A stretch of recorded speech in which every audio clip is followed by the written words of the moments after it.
So tonight the topic we're going to talk about is how to remove your mental barriers. Does anybody have any of those? Okay, good. So we have so here's basically when I do these talks, I always like to kind of put out there that what I want to do is throw information out here based on what I've learned and share it with you, but I certainly don't want to impose it upon you. So you want to kind of say, well, I'm going to take what works for me. Maybe everything doesn't work for you. The other part of it is really giving you a different perspective versus how you maybe see something.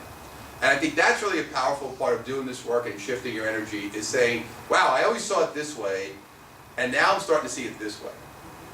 That's really when you make big changes, because we're very stuck in our way of believing, oh, this is the way it is, this is the way it is, especially when I do groups that are more, I've been in some groups that are more religious in nature, and they have a certain way of, I'm very careful because I know they have a certain belief system, and I grew up Catholic, so that's another whole issue unto itself. But we want to be open to see it in a different way and then kind of process it yourself and say, okay, does this work for me?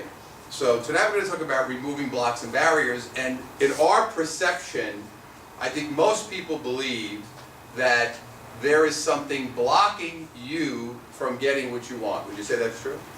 Right? There's something out there that is stopping you from having everything you want in your life. So that's really the beginning of the problem for us.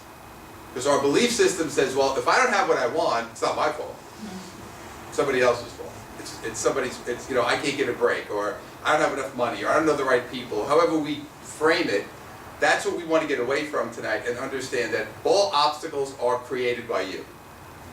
Now that's the good news, and I'll tell you why, because if they're created by you, what does that mean you can do? You can get rid of them, right? So it's harder if they're created by somebody else.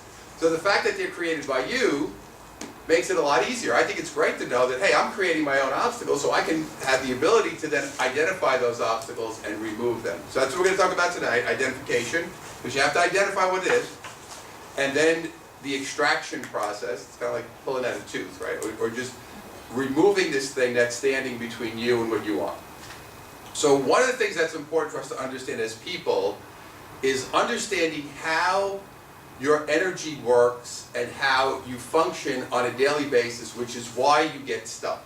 Everybody, myself included. Because in third dimensional form, as humans, we have these kind of inherent traits that block us from going forward.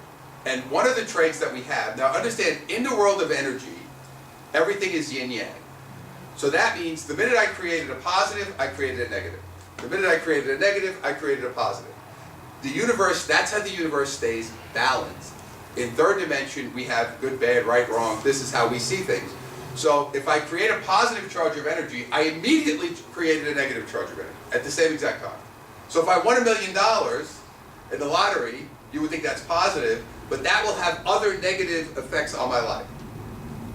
The same way to say if I become homeless, you might say it's very negative, but that will have positive effects on my life. Every single thing is happening to you that way. So as a result of this type of polarity, human beings, for the most part, are what I like to think of as malcontents.